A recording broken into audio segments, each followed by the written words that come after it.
wabarakatuh. Selamat pagi Bapak Ibu Guru dan teman-teman. Semoga di masa pandemi ini kita tetap diberi kesehatan. Nah, bertemu lagi dengan saya Tessa Aurelia Budiarta, nomor urut 30 dari kelas 12 RPLA. Nah, di video kali ini saya akan tetap membahas tentang basis data, tetapi kita akan lebih masuk ke materinya, yaitu DBMS, DDL, dan DML. Nah, saya akan membahas mulai dari pengertian sampai dengan cara penggunaan sintak SQL. Untuk lebih jelasnya, mari kita simak video berikut ini. Nah, langsung saja kita masuk ke pembahasan. Yang pertama ada pengertian DBMS, yang kedua ada contoh macam DBMS, yang ketiga ada pengertian SAM dan instalasi, yang keempat ada cara akses MySQL dengan localhost dan CMD, yang kelima ada sintak SQL, dan yang keenam ada aturan penulisan DDL dan DML, dan live sintak SQL di CMD. Masuk ke pembahasan pertama, apa itu DBMS? DBMS adalah singkatan dari Database Management System, yaitu sistem penorganisasian dan sistem pengolahan database pada komputer. DBMS atau Database Management System ini merupakan perangkat lunak atau software yang dipakai untuk membangun basis data yang berbasis komputerisasi. Nah, sebelumnya di video saya yang kemarin tentang ERD sudah saya jelaskan sedikit tentang DBMS. Hari ini juga akan saya jelaskan sedikit saja. Contoh dari DBMS yang saya ambil yaitu MySQL. MySQL ini memiliki kekurangan tidak cocok untuk menangani data dengan jumlah besar, dan kelebihan dari MySQL sendiri adalah DBMS ini gratis atau open source, berlisensi, bisa berjalan pada lebih dari satu platform sistem operasi, misalnya Linux, Windows, macOS, dan Solaris. Lalu yang kedua ada Oracle Database. Kekurangan dari DBMS ini paling mahal dan rumit dan sulit dipelajari bagi pemula. Dan plus dari Oracle ini bisa menyimpan data yang ukurannya sampai terabyte. Lalu yang ketiga ada SQL Server. Ini kelebihannya adalah tingkat pengamanannya, karena security datanya lebih baik dibandingkan DBMS yang lain. Kekurangannya, SQL Server adalah hanya bisa di platform sistem operasi Windows saja. Lalu yang terakhir, saya ambil contoh dari MariaDB. MariaDB ini pengembangan mandiri dari MySQL. Jadi yang dulu namanya MySQL sekarang dikenal jadi MariaDB. Kelebihannya adalah open source dan keamanannya dilengkapi dengan beberapa firewall seperti level, subnet, mesh, izin, akses, dan lain-lain. Dan kekurangan dari MariaDB sendiri ini hanya disarankan untuk perusahaan besar. Lanjut, ada bahasa DBMS. Yang pertama, bahasa DBMS adalah DDL. Bahasa DDL atau kepanjangannya adalah Data Definition Language, yaitu dipakai untuk menggambarkan desain dari basis data secara menyeluruh. DDL dapat dipakai untuk membuat tabel baru, membuat indeks baru, maupun mengubah tabel. Hasil dari kompilasi DDL ini akan disimpan di kamus data. Nah, ini adalah beberapa perintah dari DDL. Yang pertama ada create. Create itu perintah untuk membuat database baru, membuat tabel baru, membuat view baru, dan kolom baru. Lalu yang kedua ada after, yaitu perintah untuk mengubah struktur tabel yang sudah dibuat sebelumnya. Yang ketiga ada drop, yaitu perintah untuk menghapus database dan tabel yang telah dibuat. Yang keempat ada rename, perintah untuk mengganti nama tabel atau relasi. Yang kelima ada truncate, yaitu perintah untuk menghapus semua isi tabel database. Yang keenam, describe, perintah untuk melihat struktur tabel secara detail. Selanjutnya, bahasa DMS yang kedua adalah DML. DML atau kepanjangan Data Manipulation Language, yaitu dipakai untuk memanipulasi dan mengambil data pada suatu basis data. Misalnya seperti penambahan data yang baru ke dalam suatu basis data, menghapus data pada suatu basis data, dan mengubah data pada suatu basis data. Berikut adalah contoh dari perintah-perintah dari bahasa DBMS DML. Yang pertama adalah insert. Insert yaitu perintah untuk menyisipkan atau memasukkan data baru ke dalam tabel. Yang kedua ada delete, perintah untuk menghapus data dari tabel yang telah dibuat. Yang ketiga ada update, perintah untuk mengubah atau memperbarui data tabel. Yang keempat ada select, perintah untuk mengambil data atau menampilkan data dari suatu tabel atau beberapa tabel. Sebelum mengenal SEM, saya jelaskan sedikit fungsi dari DBMS. Fungsi dari DBMS sendiri adalah membantu dalam memelihara serta pengolahan data dalam jumlah yang besar dengan menggunakan DBMS bertujuan agar tidak dapat menimbulkan kekacauan dan dapat dipakai oleh user sesuai kebutuhan. Tujuan dari DBMS sendiri adalah dapat digunakan secara bersama. Yang kedua, kecepatan serta kemudahan dalam mengakses data. Yang ketiga, efisiensi ruang penyimpanan data. Yang keempat ada untuk menangani data dalam jumlah yang besar atau banyak. Yang kelima, untuk menghilangkan duplikasi dan juga inkonsistensi data. Dan yang terakhir, untuk keamanan data. Itu penjelasan dari DBMS. Kita lanjut ke SEM. Yang pertama, apa itu sih SEM itu?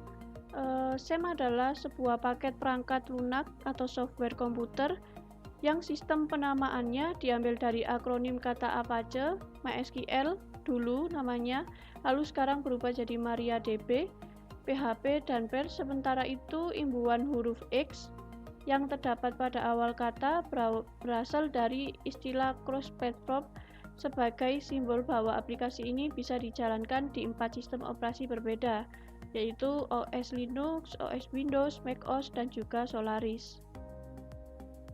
Selanjutnya, di sini saya akan menjelaskan cara instalasi SEM. Untuk yang pertama, Anda harus membuka situs webnya Apache Friends. Lalu nanti akan muncul tampilan seperti ini. Anda harus memilih sesuai dengan sistem operasi yang laptop Anda miliki. Di sini sistem operasi saya adalah Windows. Jadi klik Windows lalu download. Setelah download, maka akan muncul seperti ini. Welcome to the SEM setup. Lalu Anda klik next saja.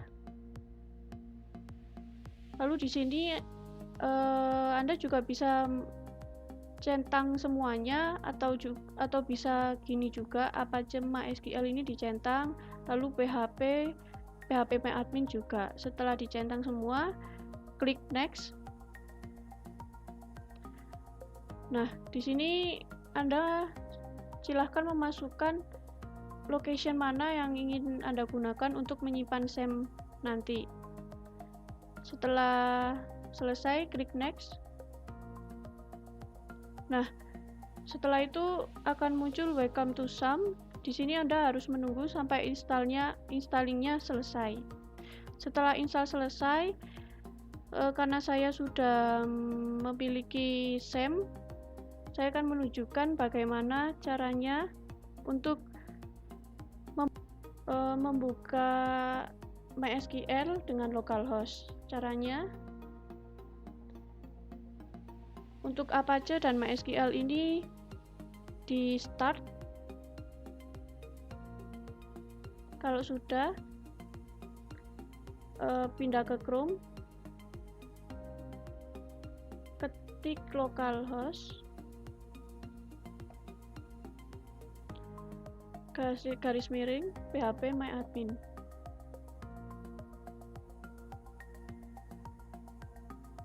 Nah, nanti tampilannya akan muncul seperti ini. Di sebelah kiri ini adalah semua nama database yang sudah Anda buat. Untuk akses MySQL lewat CMD akan saya jelaskan langsung. Tekan Windows R, lalu klik CMD. Oke.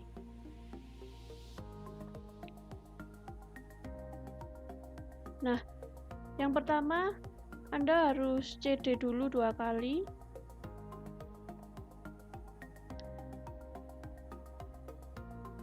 Setelah itu masukkan sesuai dengan lokasi penyimpanan SAM Anda yang sudah tadi Anda simpan sebelum install. Saya kebetulan di C, jadi CD SAM MySQL bin. Nah, setelah itu ketik MySQL. Ini user, lalu root, dan P ini password. Nah, karena saya nggak pakai password, jadi langsung enter saja. Lalu selanjutnya saya akan langsung melanjutkan menjelaskan menggunakan bagaimana cara menggunakan sintaks SQL, DDL, dan DML. Yang pertama, Anda bisa create database dengan sintaksnya seperti ini. Create database. Nama databasenya terserah. Di sini saya pakai DB sekolah. Setelah itu, untuk melihat database Anda yang sudah dibuat udah masuk atau belum, yaitu show database.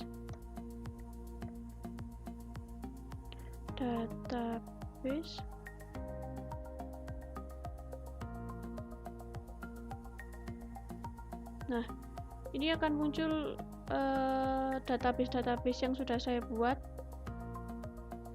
Di sini tadi kita buat database DB sekolah. Nah, di sini udah masuk berarti. Langsung lanjut use DB sekolah.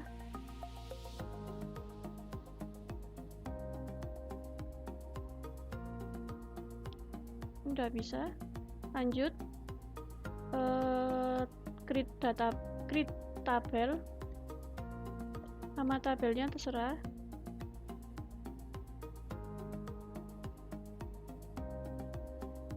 Terus isinya tabelnya apa ditulis. Di sini saya mau create ID dulu, ID integer primary key.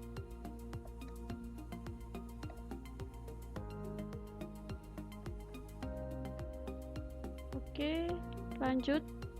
Kalau mau lihat sudah masuk atau belum, dash siswa.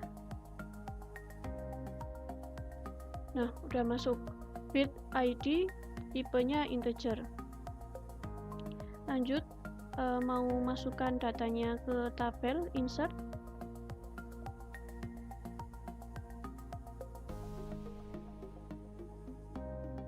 Insert into nama tabelnya, siswa, value. Nah, karena integer jadi nggak usah pakai petik. Oke, situ. Kalau mau nambah tabel mau nambah field lagi, langsung alter tabel siswa,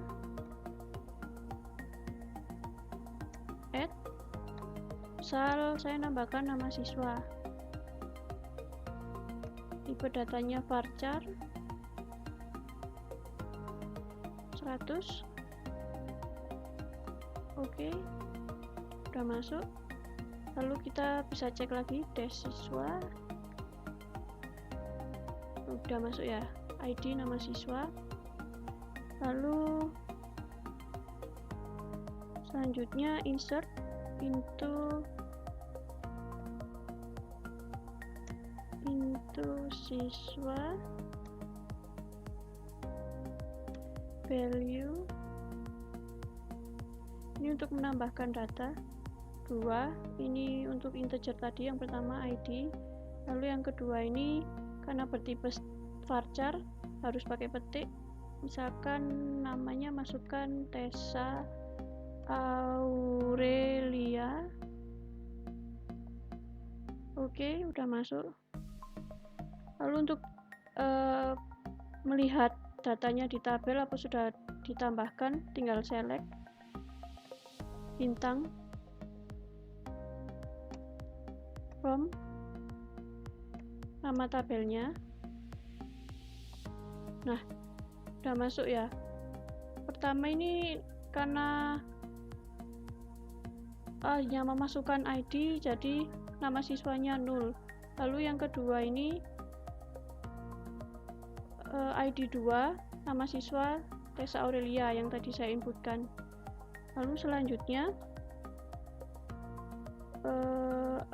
update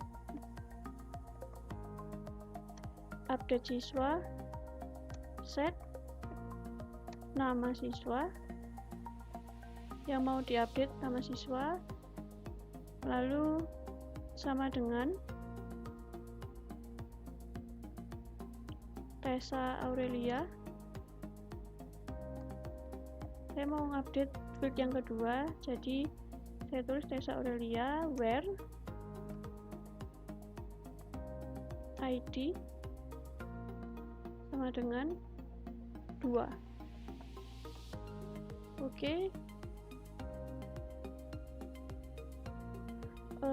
Atau mau update yang pertama juga nggak apa-apa, misalkan update siswa, set nama siswa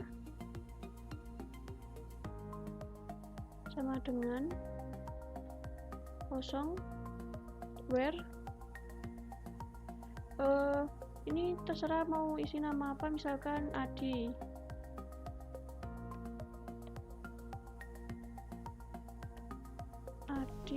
Where ID pertama, ID-nya 1. Oke. Mau lihat lagi udah ganti atau belum, select. Nah, udah ganti ya. Yang pertama ID, yang kedua yang pertama Adi, yang kedua Tessa Aurelia. Udah, selanjutnya kita bisa delete from siswa. Ini siswa itu nama tabelnya, where ID sama dengan yang mau dihapus, dituliskan, misalkan saya mau hapus ID kedua, jadi ID 2. Nah, kecek lagi, select. Nah, udah hilang, tinggal ID 1 nama siswa Adi. Yang terakhir kita bisa rename tabel siswa itu mau ganti apa? Mau saya ganti TB siswa. Habis itu oke, muncul. Terakhir Anda juga bisa hapus database, tinggal drop database DB sekolah. Nah, maka sudah terhapus database sekolah yang sudah kita buat tadi. Nah, tadi adalah sedikit penjelasan tentang materi DBMS, DFL, dan DDL yang sudah saya pahami. Tetap jaga kesehatan, pakai masker, dan jangan lupa ikuti aturan protokol kesehatan. Sekian, terima kasih. Wassalamualaikum warahmatullahi wabarakatuh. Sampai bertemu di video berikutnya.